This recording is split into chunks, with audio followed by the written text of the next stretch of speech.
요한복음 20장 19절에서부터 29절까지 한 절씩 교독하도록 하겠습니다. 이날 곧 안식 후 첫날 저녁 때에 제자들이 유대인들을 두려워하여 모인 곳의 문을 닫았더니 예수께서 오사 가운데 서서 이르시되 너희에게 평강이 있을지어다. 이 말씀을 하시고 손과 옆구리를 보시니 제자들이 주를 보고 기뻐하더라. 예수께서 또 이르시되 너희에게 평강이 있을지어다. 아버지께서 나를 보내신 것 같이 나도 너희를 보내노라. 말씀을 하시고 그들을 향하여 숨을 내쉬며 이르시되 성령을 받으라. 너희가 누구의 죄든지 사하면 사해질 것이요 누구의 죄든지 그대로 두면 그대로 있으리라 하시니라. 12제자 중에 하나로서 디두모라 하는 우리는 도마는 예수께서 오셨을 때에 함께 있지 아니한지라. 다른 제자들이 그에게 이르되 우리가 주를 보았노라 하니 도마가 이르되 내가 그의 손에 못자국을 보며 내 손가락을 그 못자국에 넣으며 내 손을 그 옆구리에 넣어보지 않고는 믿지 아니하겠노라 하니라. 이들을 지나서 제자들이 다시 집안에 있을 때에 도마도 함께 있고 문들이 닫혔는데 예수께서 오사 가운데 서서 이르시되 너에게 평강이 있을지어다 하시고 도마에게 이르시되 내 손가락을 이리 내밀어 내 손을 보고 내 손을 내밀어 내 옆구리에 넣어보라. 그리하여 믿음 없는 자가 되지 말고 믿는 자가 되라. 도마가 대답하여 이르되 나의 주님이시요 나의 하나님이시니이다. 같이 보겠습니다. 예수께서 이르시되 너는 나를 본고로 믿느냐? 보지 못하고 믿는 자들은 복되도다 하시니라. 아멘. 부활절은 아니지만 우리가 부활 설교를 이렇게 2주 이어서 계속하게 됩니다. 사실 이게 부활절이라고 하는 것이 부활절 1년에 한 번 그때 아주 거창하게 이렇게 행사하는 그런 의미는 사실 아니에요. 그런데 기독교가 공인되고 기독교의 위상이 높아졌을 때는 이 부활절 행사를 아주 거창하게 하고 난 다음에 1년 동안 부활에 대한 전도도 축하도 감사도 없다가 다시 또 1년 후에 이 부활절을 지키는 그런 모습들을 가지고 있었습니다. 정말 우리가 이 부활이 우리 기독교의 핵심이라고 여러분들이 믿고 있다고 한다면은, 그리고 예수님께서 부활하셔서 초대 기독교 공동체에 그 주님 부활하신 그 안식 후 첫날에 이 지금의 주일이 있죠. 이곳에 모여가지고 예배 드리기 시작하여서 오늘날 이 주일 예배에 전통으로 모이고 있다 한다면은 우리가 매주일 모일 때마다 이 부활이 선포되고 그리고 이 주의 복음의 핵심으로서 부활이 늘 전해져야 되는 것이 아닌가. 바로 이것이 부활신앙이 아닌가 생각을 합니다. 그래서 오늘도 우린 주님의 부활을 한번 살펴보면서 주님의 부활을 단순히 그냥 성경에 기록되어 있는 한 역사적 사건으로서만 아니라 주님의 부활은 곧 나를 위한 부활이요. 곧 그것이 나의 부활이요. 그리고 그 마지막 날 이 부활이 나의 부활이기 때문에 우리가 주님 오실 때까지 이 부활을 증거하는 그런 삶, 그것이 바로 부활신앙이라고 생각합니다. 오늘 이러한 부활신앙을 우리 함께 갖기를 소원합니다. 예수님께서 부활하시고 이 부활하신 소식이 이제 사람들에게, 제자들에게 전해졌지만은 그들은 여전히 유대인들을 무서워하고 두려워하여서 숨어 있었다. 문을 꼭 닫아놓고 잠궈놓고 있었다라고 이렇게 말합니다. 모든 문을 다 잠그고, 그러니까 문들이 있는데 문이라는 문은 다 잠궜다는 그런 이야기죠. 문들을 다 잠그고 숨죽이고 있는 그런 모습이 당시의 상황이 얼마나 심각했던지를 나타내주고 있는 것입니다. 예수님의 무덤이 비어있다 그랬잖아요. 빈 무덤이라 그랬습니다. 이 빈 무덤이었다고 한다면은 대제사장들과 그리고 바리새인들과 로마 군인들이 제일 먼저 누구를 의심하겠어요? 당연히 제자들 아니겠습니까? 제자들이 예수님의 시신을 훔쳐갔다라고 의심할 것입니다. 그리고 또한 사실 이 새벽에 아직도 동이 트기 전에 아직도 어두운데 그 새벽에 여인들과 또 베드로와 요한이 그 무덤에 찾아갔잖아요. 그러니까 그들의 알리바이를 증명할 길이 없어요. 물론 그들이 이미 도착했을 때는 이미 예수님께서 부활하시고 무덤은 비어 있었지만은 바리새인들과 대제사장들 그리고 로마 군인들은 믿어줄 리가 없습니다. 제자들이 예수님 시신을 훔쳐갔다고 주장할 만한 충분한 근거를 그들은 가지고 있다라는 이야기죠. 그렇기 때문에 제자들은 예수님의 시신이 없어지는 것도 무서운 일이고, 그리고 예수님 십자가에 돌아가신 일들도 무서운 일이고, 이 모든 일들을 인해 가지고 두려움에 가득 차 그곳에 문을 꽉 잠그고 있었는데, 두려움이 가득 차 있는 바로 그곳에 우리 예수께서 찾아오셨습니다. 문을 열어주지도 않았는데 그들 앞에 나타나셔서 가운데 서 계십니다. 우리 이런 모습을 보면서 예수님의 부활이 어떠한지를 한번 생각해 볼 수 있습니다. 물론 눈에 보이는 그런 육체를 가졌지만, 그러나 시간과 공간을 그런 제약을 받지 않으시는 그런 모습으로 주님께서 나타나 계신다라는 것이죠. 그래서 사도 바울은 고린도전서 15장에서 우리가 부활할 때에 어떤 모습일까? 불갑을 썩지 아니할 그런 영광의 모습, 신령한 몸을 입고 우리가 부활한다고 말씀을 하고 있는데, 만약 주님이 부활하신 이 모습이 나중에 우리가 부활할 그 모습과 완전하게 동일하지는 않겠지만은, 그러나 어떤 모습일지 우리가 대강 그림으로 그려볼 수 있고 기대해 볼 수 있는 그러한 부분입니다. 이렇게 부활하신 주님, 두려워하고 있는 제자들을 찾아오신 주님, 그 주님께서 제자들에게 무엇을 하셨는가, 무엇을 주셨는가를 생각해 보겠습니다. 첫 번째, 평강입니다. 부활하신 예수 그리스도께서 제자들에게 나타나셔서 제일 먼저 그들에게 평강을 주셨습니다. 두려움에 떨고 있는 제자들에게 주님께서 주신 이 평강은 아마 최고의 위안이 되었을 것입니다. 주님께서 주시는 이 평강은 세상이 주는 평강과 같지 않다고 그랬잖아요. 이 평강은 혹은 평안, 평화, 화평 다 같은 단어로 이해할 수 있는 그런 단어입니다. 주님께서 십자가를 지시기 전 바로 유월절 식사를 하시고 난 다음에 제자들에게 평강을 주셨던 그 말씀 여러분 기억하십니까? 요한복음 14장의 말씀이에요. 13장부터 유월절 식사를 하세요.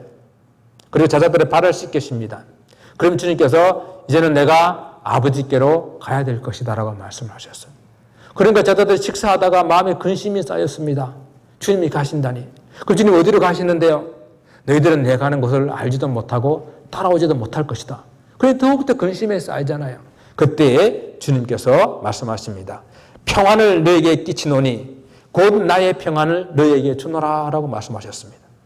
이렇게 주님께 주시는 평안이라고 하는 것은 세상에 주는 그런 평안과 같지 않기 때문에 더 이상 근심하지 말고 염려하지 말라라, 두려워하지도 말라라 말씀하신 것입니다. 그런데 지금 이 제자들은 여전히 두려워하고 있습니다. 그래서 주님께서, 부활하신 주님께서 다시 찾아오셔서 그 제자들에게 처음으로 주신 것이 평강입니다. 세상이 줄 수도 없고 세상이 알 수도 없는 평강, 그 평강을 주님께서 제자들에게 주셨습니다. 주님께서 주신 이 평강이, 이 평안이, 이 화평이 세상이 줄 수도 없고 알 수도 없고 세상 것과 다르다고 하는 그 이유는 어디에 있겠습니까? 부활하신 주님께서 주시는 이 평강은 바로 예수 그리스도의 십자가로 말미암아 구속 사역으로 육적인 그런 평강뿐만 아니라 영적인 구원을 포함한 바로 우리 인생의 구속사적인 그런 개념을 가지고 있는 이런 평강이기 때문에 세상에서 말하는 그런 평강과 차원이 다르다라는 이야기입니다. 부활하신 예수 그리스도께서 두려움에 떨고 있는 제자들을 찾아오셔서 평강이 있을지어다라고 말씀하시면서 그 다음 또 무슨 말씀하십니까? 성령을 받으라 라고 했습니다. 성령을 받으라. 주님의 평강이 내 평안을 너에게 주노니, 너에게 끼치노니, 이 끼친다는 이야기는 나한테 있는 평강이 너희들에게 트랜스퍼, 전달되리니, 이어지리니, 넘겨지리라는 뜻이거든요.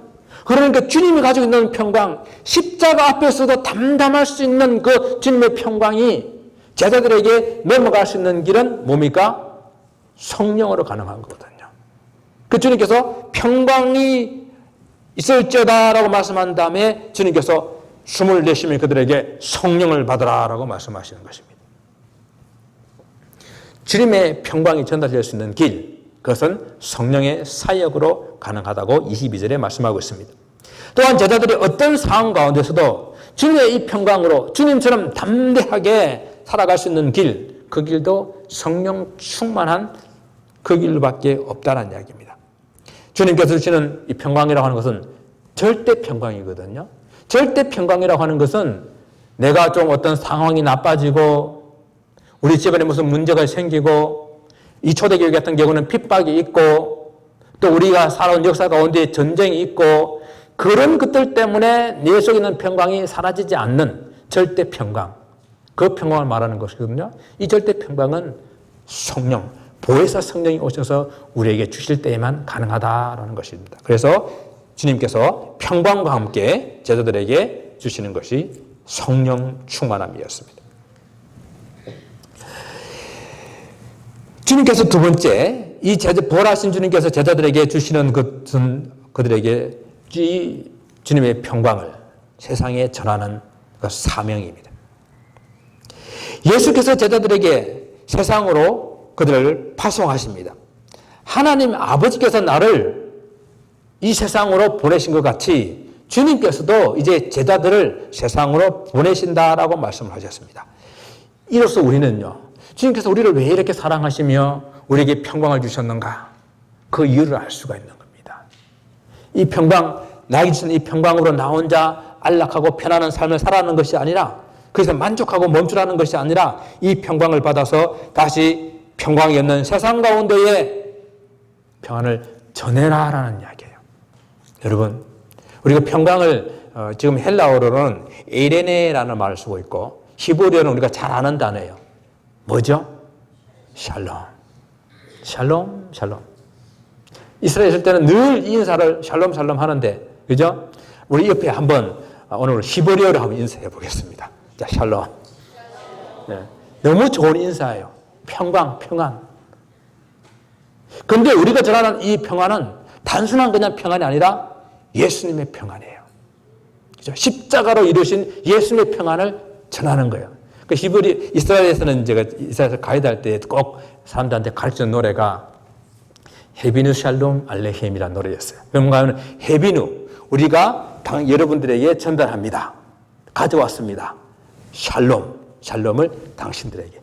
헤비누 샬롬 알레헴, 헤비누 샬롬 알레헴, 헤비누 샬롬 알레헴, 헤비누 샬롬 샬롬 샬롬 알레헴. 이 노래거든. 그래 입혀하자면은 가르쳐 주게 되면요, 제가 지금 못 부르는 사람한테 배운 노래를 성도들이 돌아가가지고 우리가 이스라엘에서 놀라운 찬송을 배워왔습니다. 그러면서 뒤에서 특송을 한대요. 그래서 그 찬송은 아니고 그냥 이스라엘 민속 노래니까 찬송이라 그러지는 마시라고. 그러지만 내용은 너무 예수 우리가 들을 때에, 우리가 부를 때에는 찬송이 되는 거예요.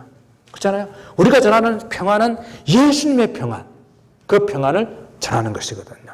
정말 우리들의 삶 속에서 우리가 받은 이 평안을 계속해서 전할 수 있는 그런 삶이 되시기를 바랍니다. 그리고 세 번째는 주님의 이 부활과 함께 주어진 제사함의 권세예요. 주님께서 평강과 성령을 주시면서 제자들에게 이렇게 말씀하십니다. 누구든지 누구의 죄든지 사할 수 있는 권세를 주셨다. 누구든지 죄를 사하면 그 죄가 사해질 것이고 누구든지 그 죄를 그대로 두면은 그대로 있으리라 하였습니다. 놀라운 권세예요. 그런데 우리는 이 말을 이렇게 이해해서는 안 됩니다. 제자들이 혹 사람들이 스스로 다른 사람들의 죄를 판단할 수 있고 용서해 줄 수 있는 어떤 권세, 권한이 있다, 사하해 줄 수 있는 권한이 있다라고 이렇게 생각해서는 안 된다는 거예요. 로마 가톨릭에서는 이것을 크게 오해했습니다. 사람은 누구도 다른 사람 죄를 판단하거나 사하여 줄 수 없어요. 오직 그것은 우리 하나님만 할 수 있는 것입니다. 그러므로 오늘 본문에서 그러면은 이 사도들에게 지금 주님께서 하신 이 말씀과 의미는 무엇입니까? 사도로서 주의 복음을 전하게 될 때에 그 전한 복음을 듣고 믿고 회개하게 될 때에 하나님으로부터 죄의 용서함을 받을 수 있는 놀라운 일들이 주어지기 때문에 우리가 하는 일은 이 복음 전함으로 제사할 수 있는 놀라운 권세를 가지게 되는 것입니다. 그러므로 사도가 복음을 전하게 되므로 죄를 용서받고 죽을 생명들이 살아나는 것입니다. 바로 오늘 이것이 우리들에게 주어진 놀라운 하나님의 특권이요 권세입니다. 이를 위해서 예수께서 제자들을 세상에 바로 보내신 것입니다. 복음을 전하여 죽을 생명을 살리라고. 이 사명은 오늘날 사도적 전통에 세워진 교회라면 반드시 감당해야 될 교회의 가장 중요한 본질적인 사명이에요. 주님께서 제자들 세상에 보내신 것은 교회가 그냥 이곳에 머물러 있으면서 사람들 하여금 교회로 몰려오도록 하는 것이 아니라, 교회에 좋은 소문 듣고 오도록 하는 것이 아니라 교회가 세상 속으로 들어가기 위해서 있는 것입니다. 저는 이 목장이 바로 세상 속에 좀 더 깊이 들어가 있는 교회라고 생각합니다. 세상 생활하면서 상처받고 여러 가지 힘들고 어려운 사람들을, 또 피곤한 사람들을 좀 더 잘 만져주고 들어주고 위로해 주시는 바로 교회가 세상 속에 들어가 있는 목장이 바로 그 교회라는 것입니다. 그래서 우리 교회는 주님께서 교회를 세워서 하시고자 하신 이 사명을, 그 사명을 위해서 존재하기 때문에 바로 영혼 구원하여 제자 삼는 그 교회를 위해서 저와 온 교회가 목장과 함께 달려가야 될 줄을 믿습니다. 그런데 있지 않습니까? 이 부활하신 예수님께서 제자들에게 나타나실 때에, 그때에 도마가 그 자리에 없었어요. 도마는 다른 제자들이 부활하신 주를 만났다라는 그 놀라운 이야기를 듣고 그가 믿지를 못합니다. 그는 한 걸음 더 나가서 여러분들이 주님을 보았다고? 나는 그 주님이 못 박힌 손과 발을 보지 않고서는, 그리고 그 창자국 난 그 옆구리에 손을 넣어서 보지 않고서는 내가 믿지 않겠다라고 아주 단언을 하고 있습니다. 그래서 주님께서 열흘 후에 다시 제자들에게 나타나셨는데, 이번에는 도마가 제자들과 함께 있는 그 시간에 그 다락방에 찾아오셨습니다. 그러니까 순전히 도마 한 사람 그 사람을 위해서 다시 찾아오신 것입니다. 주님께서 전과 같이 동일하게 제자들에게 평강을, 안부를 전하고 난 다음에 바로 도마에게로 향하십니다. 도마에게 말씀하십니다. 도마야, 내 손가락을 이리 내밀어서 내 손을 보고 내 손을 내밀어 내 옆구리에 넣어보라. 그리하여 믿음 없는 자가 되지 말고 어떤 자가 되라고요? 믿는 자가 되라. 믿음 없는 자가 되지 말고 믿는 자가 되라고 말씀하셨습니다. 오늘 이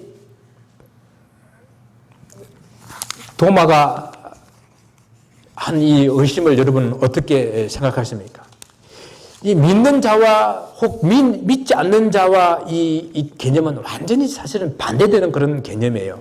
물론 도마의 경우 예수님을 아주 믿지 않는 사람이라고 보기는 좀 어렵습니다. 저도 도마가 예수님의 제자인 것을 부정하지는 않아요. 그러나 부활하신 주님을 믿지 못하면 그가 제자의 삶으로 주님을 따라다녔다 할지라도 그 믿음은 온전한 믿음이 아닙니다. 그 주님께서는 도마 한 사람을 위해서 다시 찾아오시고 손과 발의 못자국을 보고 옆구리에 손을 넣어보고 믿음 없는 자가 되지 말고 믿는 자가 되라라고 말씀하시는 것입니다. 부활하신 주님에 대한 믿음의 촉구는 도마에게나 요한복음을 기록하고 있는 당시에 많은 그런 유대인들에게나 오늘날 현대인들에게도 동일하게 선포되어야 될 그런 말씀입니다. 믿음 없는 자가 되지 말고 믿는 자가 되라. 정말 못 믿겠으면은, 아무도 믿지 못하겠으면은 만져보고서라도 믿어라. 믿는 자가 되어라. 바로 그 말씀을 하고 계신 것입니다. 주님께서는 믿지 못하는 제자들에게 주님의 부활을 믿게 하기 위해서 십자가를 지시고 그 십자가에 손과 발에 박힌 그 못자국, 옆구리에 난 그 창자국을 없애지 않고 지니고 계셨습니다. 여러분 같으면 이런 상처 어떡하겠어요? 다 없애버리겠죠? 요즘에 성형기술이 발달돼가지고 정말 한국 성형기술이 대단한 것 같아요. 사람들이 다 그냥 이 영화 배우처럼 만들어주세요 하면 그렇게 만들어 놓는데 참 대단합니다. 그래서 요즘에는 이제 성형기술도 발달했는데 또 그와 함께 요즘에는 인공지능 기술이 아주 발달했잖아요. 그래서 중국 같은 경우는 학생들 또 이렇게 뭐 직장 이런데 출근하는 것을 일일이 다 하지 않고 그냥 안면 인식 인공지능으로 오면 다 한대 그래요. 그런데 몇몇 사람들이 감지가 안 된대요. 한국 가가지고 싹 바꿔와가지고 감지가 안 돼가지고 은행 가도 인식을 못하고 출근해도 인식을 못하고 학교를 가서 인식을 못하는 거예요. 그러니까 인공지능보다도 한국의 성형기술이 더 발달된 거예요. 우리는 있는 흉터도 없애려고 성형수술을 하는데 우리 점도 없고 흠도 없으신 우리 주님께서는 이 땅에 오셔서 십자가를 지시며 생기신 그 손의 못자국과 발의 못자국 그리고 옆구리의 그 창자국을 없애지 않고 그 흔적을 지우지 않고 남겨두셨습니다. 더군다나 그 몸이 신령한 몸으로 부활하시는 그 순간에 여러분 부활하시면 시간과 공간을 초월하시는 신령한 몸으로 부활하시는 것이잖아요. 그 순간에도 그 자국을 그 흔적을 지우지 않고 남겨두셨습니다. 왜 그랬을까요? 이 제자들이 알아볼 수 있도록 오늘 본문처럼 믿지 않는 도마에게 보여주고로서라도 만지게 해서라도 믿게 하려고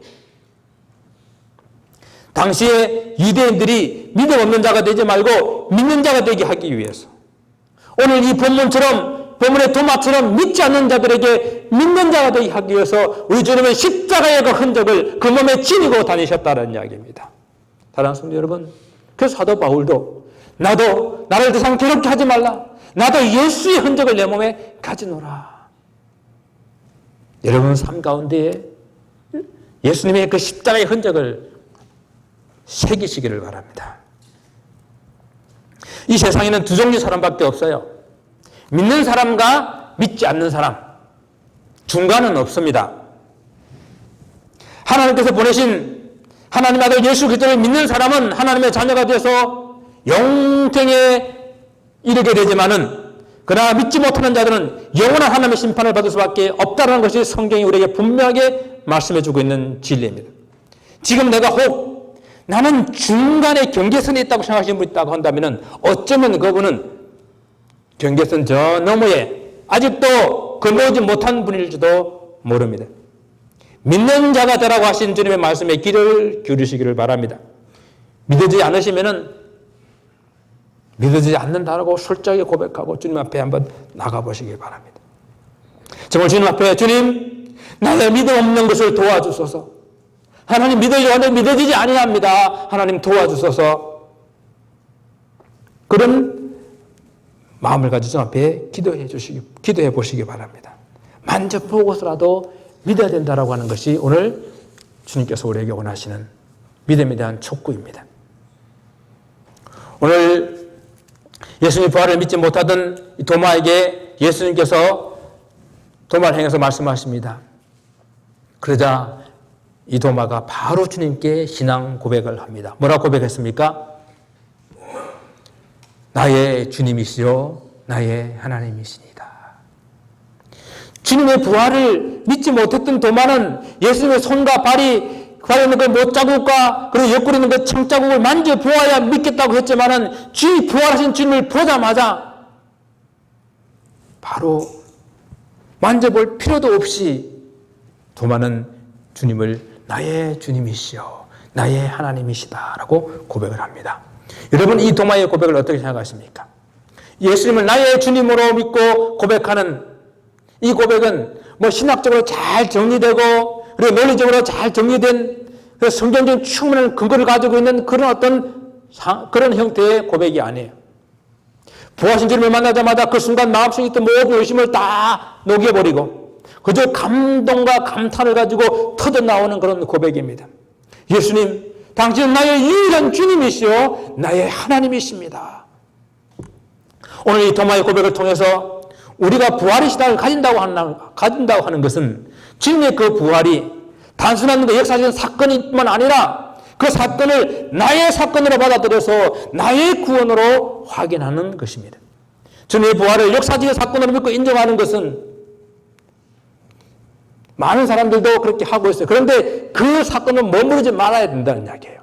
그 부활이 나의 부활이 되어서 이 부활이 마지막 날 주님 앞에 우리가 서게 될 그 날에 나도 불갑을 썩지 아니할 신령한 몸을 입어 부활하게 될 것을 믿는 나의 부활로 받아들이는 고백이 바로 주님은 나의 주님이시요 나의 하나님이십니다라는 그 고백입니다.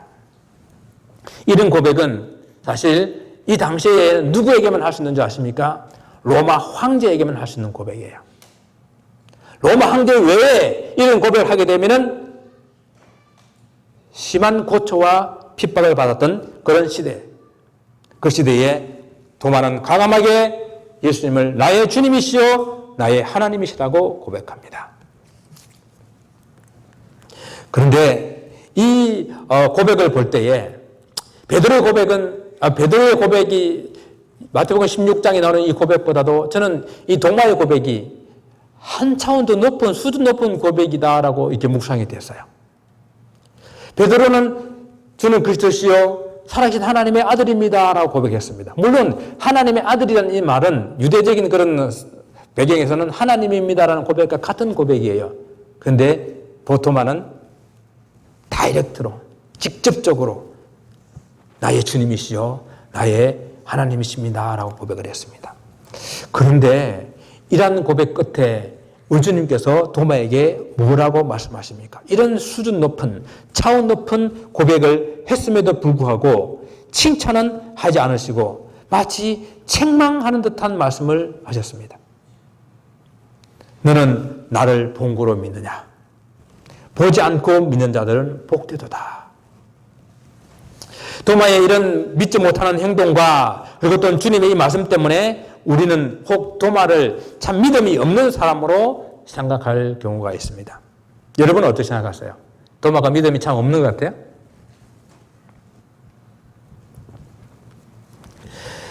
만약에 이런 것 때문에 도마가 믿음이 없다고 한다면은 다른 제자들은 좀 어때요? 사실 도마만 예수님의 부활을 못 믿었던 것이 아니에요. 예수께서 부활하신 후 새벽에 예수님의 무덤을 찾아간 여인들이나 예수님의 무덤, 빈 무덤을 보았던 베드로와 요한도 마찬가지로 예수님의 부활을 그렇게 쉽게 믿지 못했었습니다. 막달라 마리아가 부활하신 예수님을 만난 후에 제자들에게 찾아가서 부활의 소식을 전해주었지만은 다른 제자들도 다 믿지 못했잖아요. 다른 제자들도 유대인이 두려워서 다락방 문을 꼭꼭 고루 잠그고 숨어 있었잖아요. 그들도 부활하신 예수님께서 그들에게 나타나 주셨을 때에 그들도 예수님의 부활을 믿게 된 것입니다. 그러면 왜 주님께서 보고 믿는 것보다 이 보지 않고 믿는 것이 복되다. 너는 나를 보고 믿느냐? 보지 않고 믿는 자들이 복되도다 하신 이 말씀의 의미가 무엇이겠습니까? 첫 번째는 도마를 비롯한 제자들이 보다 성숙한 그런 믿음을 갖기를 원하시는 것입니다. 주님께서는 제자들의 믿음이 점점 자라나기를 원했어요. 어린아이 같은 그런 믿음이 아니라 좀 성숙해서 좀 이렇게 자라나기를 원했습니다. 자기들의 아집과 고집이 변해야 되는데 참 변하지 않고 더디 자라는 그런 모습을 가지고 있었습니다. 그저 눈으로 보고 손으로 만져서 믿는 그런 신앙이 아니라 주님께서 말씀만 하시면은 그대로 믿는 신앙, 그 신앙을 원하셨던 것입니다. 눈으로 보고 만지는 그런 경험, 체험 그런 신앙이 필요 없다는 말씀이 아니에요. 믿지 않는 것보다는 나아요. 그러나 우리의 경험이라는 것은 우리 기억 속에 그렇게 오래 가지 않습니다. 경험했다고 체험했다고 우리 신앙이 오래 가는 것이 아니라는 이야기예요. 우리는 이미 구약에서부터 신약에 이르기까지 이스라엘 백성들 통해 가지고 이 사실을 잘 보고 있습니다. 인류 역사 가운데에 홍해와 같은 그런 바다를 갈라지며 그 바다 가운데에 가로질러 나온 민족이 어디 있습니까? 하늘의 만나와 메추라기를 공급받아 광야 40년을 살아온 민족이 어디 있어요? 넘실그런 요단강을 마른 땅같이 지나온 그런 민족이 어디 있습니까? 함성 소리로 여리고하던 튼튼한 성읍을 무너뜨리고 정복한 민족이 어디 있어요? 이렇게 놀라운 경험하고서도 유대민족은 너무나도 쉽게 하나님을 돌이켜 배반하고 불신하고 불평했던 민족이 아닙니까? 또한 우리 예수님께서 얼마나 많은 기적을 그 유대 땅에 베풀었습니까? 각종 불치병을 고치시고 눈먼 자를 보게 하시며 안전병인을 걷게 하시고 그리고 죽은 자를 살리셨습니다. 기적을 통해서는 물로 포도주를 만드시고 5병이여 7병이여 기적을 베푸시고 바다 위를 그러시는 거짓된 기적을 베풀어 주었지만 그들의 믿음은 그렇게 오래가지도 않았던 것을 봅니다. 이제 주님께서 십자가에 죽으시고 다시 살아나심으로 제자들이 부활을 좀 부활신앙으로 보다 성숙하고 수준 높은 신앙을 가지기를 원하신 것입니다. 여러분 혹시 기억나세요? 예수님께서 가버나움에서 말씀 전하실 때에 자기 신하 한 사람이 병들어서 찾아온 백부장이라는 사람이 있었어요. 그죠? 그 백부장이 주님 앞에 내 하인이 병들었습니다. 주님 좀 고쳐주십시오. 라고 하니까 우리 주님께서 그래 빨리 가자라고 말씀하시면서 가시려고 그랬어요. 그런데 그때 이 백부장이 뭐라고 말씀했습니까? 주님께서 내 집에 들어오시는 것을 내가 감당할 수가 없습니다. 다만 말씀만 하십시오. 그러면 내 종이 낫겠나이다. 말씀만 하십시오. 내 종이 낫겠나이다. 이 말씀을 듣고 우리 주님께서 그 믿음을 칭찬해 주시면서 온 이스라엘에서 이만한 믿음을 찾아보지 못했다라고 말씀하셨어요. 이는 엄청난 축복이에요. 엄청난 칭찬입니다. 자기 사랑하는 하인이 병들어 예수님께 고쳐주기를 청했을 때 단지 말씀만 하옵소서라는 그 믿음이, 예수님의 그 능력은, 그 기도는 우리가 기도할 때에 시공과 공간을 초월해서 내가 이곳에서 기도하면 저 지구 반대편에 있는 그곳에서 그 기도가 이루어진다는 놀란 믿음, 그 믿음을 가지고 있었다는 이야기입니다. 직접 가서 머리에 손을 얹고 기도하지 않아도 이 자리에서 말씀만 하시면 나을 수 있다는 믿음, 바로 그 믿음은 살아계신 하나님, 우리 기도를 들으시는 하나님, 그 우리 어디에서 기도하든지 그 기도를 들으시고 응답해 주시는 그 하나님을 확실히 믿는 그 믿음이 그에게 있었다라는 것입니다. 주님의 부활의 신앙은 바로 보다 이렇게 성숙한, 보다 깊은, 보다 수준 있는 그런 신앙을 가질 수 있기를 주님 이름으로 축원을 드립니다. 주님께서 이렇게 왜 너는 나를 본 거를 믿느냐? 보지 않고 믿는 자가 복되도다라고 말씀하신 그 이유는 어디에 있겠습니까? 두 번째는 복음서를 기록할 당시에 그 초대교회, 신약교회의 상황 때문입니다. 사도 요한이 복음서를 기록할 당시에는요, 주님의 부활을 목격한 도마는 이미 순교를 당했습니다. 또 다른 제자들 다 순교당하고 요한만 살아남아 있었어요. 그리고 주님의 부활을 목격했던 많은 그 사람들도 많이 죽고 죽었다고 그랬으니까 많이 죽고 난 다음이어서 주님의 이 부활에 대한 믿음을 다시 백성들한테 강조해야 될 그런 필요가 있었습니다. 그리고 또 한 가지는 복음서를 기록할 당시에 이 예수님의 육신적인 탄생과 육신적인 죽음과 그 부활을 부정하는 이단이 있었습니다. 우리는 이 이단을 영지주의라 그래요. 그노시스. 이 영지주의 이단은 예수님의 육신은 단지 요셉이라는 사람의 몸을 빌어서, 마리아의 몸을 빌어서 이 땅에 오셨는데 영으로만 실제로 온 것이 아니라 영으로만 이 땅에 오셨고 십자가에 돌아가실 때는 이미 영은 떠났다라고 주장을 합니다. 그리고 주님의 부활하신 모습도 그저 환영일 뿐이라고 말을 하고 있습니다. 이런 이단의 사상들이 팽배해져가고 있을 때에 이 사도 요한 영기주의 이단에 대항하여서 예수님께서는 실제로 우리와 같은 육신을 입고 이 땅에 오셨고 우리와 같이 그런 고난을 당하셨고 그리고 죽으시고 난 다음에 우리와 같은 육체와 영을 가지신 주님으로 부활하셨다는 사실을 분명하게 정언해야 될 필요가 있었던 것입니다. 그리고 이제 주님의 부활을 눈으로 목격한 경험에서가 아니라 이제 사도들의 정언과 주님의 부활을 믿는 성도들의 정언을 듣고 난 다음에 믿는 믿음을 가져야 되기 때문에 다시 한번 보고 믿는 것이 아니라 만지고 믿는 것이 아니라 성숙한 믿음은 주님의 말씀을 듣고 그 말씀을 그대로 믿는 그 믿음이 필요할 때였습니다. 마지막 세 번째는 부하신 주님께서 하늘을 성취하신 이후에 이제 주님을 직접 보지 못한 수많은 이 땅에 오고 오는 세대들, 오늘날 믿는 성도들, 그 성도들을 위해서 주님께서는 이 말씀을 하셨습니다. 사실 주님을 보고 믿은 성도들보다도 주님을 보지 않고 믿은 성도가 훨씬 더 많지 않습니까? 진정 이들이 복되다 하신 것입니다. 믿음 없는 자보다 그들보다는 보고서라도 믿는 자가 복되지만은 이 보고서라도 믿는 이들보다 더 복된 자들은 보지 않고 믿는 자들입니다. 보지 않고 믿는 자들이라고 했을 때에 이 보지 않고 믿는 자들은 예수님 이 복음서를 기록할 당시에 주님을 보지 않았던 사람들뿐만 아니라 오늘 이 자리에 앉아 있는 저와 여러분에게까지 이렇게 주님을 보지 않고 믿는 모든 자들에게 주님께서는 복되다 말씀하신 것입니다. 이 부활은 우리 신앙에서 가장 중요한 핵심이거든요. 그렇기 때문에 주님의 부활을 믿지 못하게 하던 이 방해하던 그런 악한 세력은 지금까지도 계속해서 주님을 믿지 못하도록 주님의 부활을 인정하지 못하도록 계속해서 공격하고 있습니다. 이들은 말합니다. 과학적으로 증명돼야 된다. 논리적으로 입증돼야 된다. 상식적으로 이해돼야 된다.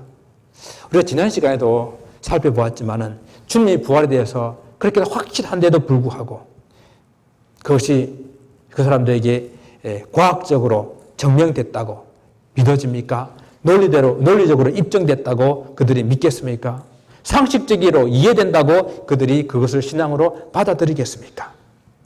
오늘날 부활의 신앙은 눈으로 보고 손으로 만져서 믿는 것이 아니라 하나님의 말씀인 이 복음을 사도들에 의해서 그리고 믿는 성도들에 의해서 전해진 것을 우리가 듣고 믿음으로 우리가 이 부활의 신앙을 가지게 되는 것입니다. 그래서 우리 주님께서는 보지 못하고 믿는 자들이 복되다 하셨습니다. 마지막으로 저는 이 말씀을 깊이 한번 묵상해 보면서요. 주님께서 보지 못하고 믿는 자들이 복되다 하신 말씀. 물론 보지 않고 믿으니 그것이 복되다라는 그런 의미도 일차적인 의미를 가지겠지만은 보지 않고 믿는 것이 왜 복될까 생각을 했습니다. 보지 않고 믿기 위해서 절대적으로 필요한 것이 있다라는 것이죠. 주님께서 평강을 주시면서도 성령을 받으라 하신 것처럼 우리가 보지 않고 믿기 위해서 절대적으로 이게 필요한 것이 성령 하나님의 도우심입니다.